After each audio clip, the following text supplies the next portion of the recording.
Leonardo DiCaprio is big. Well, he's bigger than big. He's a major superstar, a rare combination of charisma, looks, and talent. The Oscar winning actor just about guarantees the success of anything he is in. And at 45, he's at the top of his game in every sense of the word.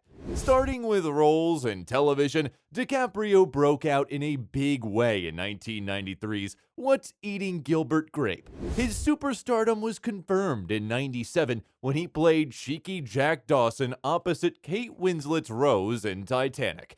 Here are 10 facts you never knew about Leonardo DiCaprio's career. Number 10. He missed out on a part in Baywatch. In 1989, a 15-year-old DiCaprio was up for the part of Hobie, Mitch Buchanan's son, in TV's Baywatch. Some reports suggest that David Hasselhoff thought having a teenage son might make him look older, so Leo was out and 9-year-old Jeremy Jackson got the part. It worked out in the end. Had he been doing Baywatch, he probably wouldn't have been able to do What's Eating Gilbert Grape, the movie that put him on the Hollywood map. Number 10. He almost became Lenny Williams. When he was first starting out, Leo had an agent in New York. The guy or girl didn't like the sound of Leonardo DiCaprio and wanted the young actor to change his name to Lenny Williams. It sounds like a great name for a stand-up comedian. Leonardo thought about it, but in the end held firm. No, he would not change his name, and Leonardo DiCaprio was proven right. His name is a strong name for a strong actor. Lenny Williams sounds, well, a little weak. Number 8. He's avoided the superhero thing. In a Hollywood where just about anybody and everybody has jumped on the superhero and space odyssey juggernaut, DiCaprio stands out from the crowd. Some call him the last true movie star because he has not taken lucrative comic universe roles.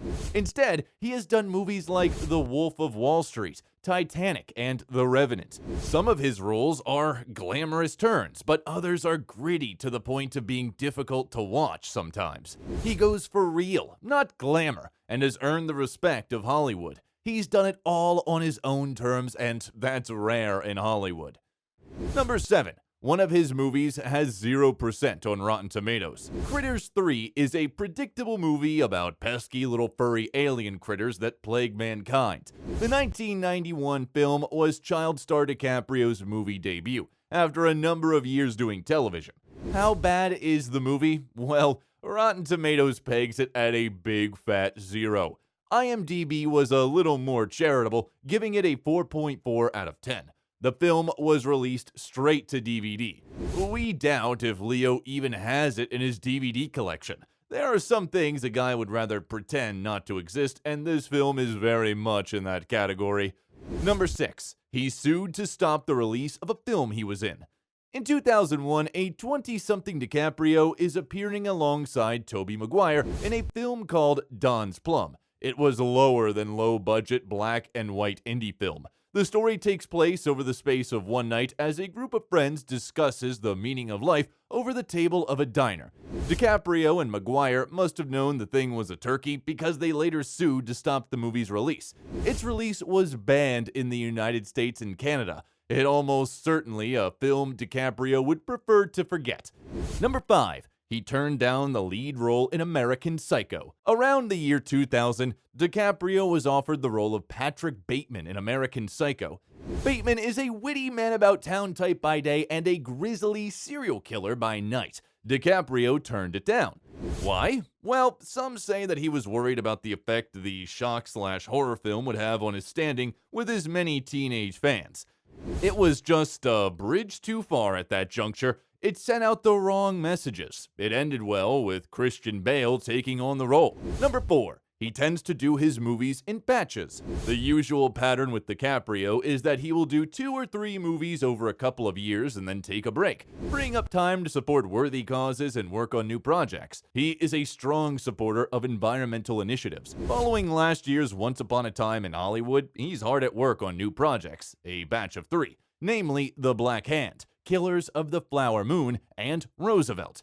Fans are eager to see Leo play none other than President Theodore Roosevelt. Maybe there's a second Oscar in his future. Number 3. The Romper Room Legend. Romper Room was an early kids show with a simple premise. Preschool-aged kids would interact and learn things from a teacher figure.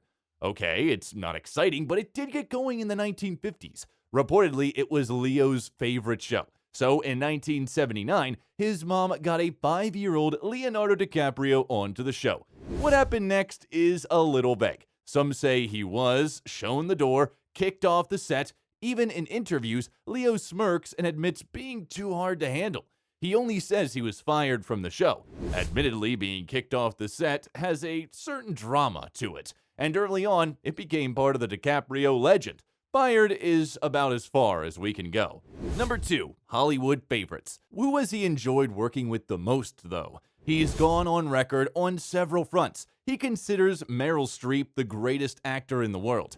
As for directors, he says that Martin Scorsese and Steven Spielberg know more about film than anybody else. He's worked with both, and he's got words of high praise for another Hollywood veteran, namely Jack Nicholson. Jack never takes a single line straight on. He brings terror into what you thought was supposed to be a light moment and makes a light moment out of a cutthroat, vicious line. Number 1. Jordan Belfort taught him how to pretend to be high. Jordan Belfort is the ex-stockbroker and former jailbird who made a mint by publishing his memoirs. When they made it into a movie, The Wolf of Wall Street, Belfort has said that he had to teach drug-free DiCaprio how to act being high on Quaaludes. DiCaprio has confirmed the story, saying they were crawling around on the floor and drooling. They even made a tape out of it, which he jokingly referred to as the Lost Jordan tapes.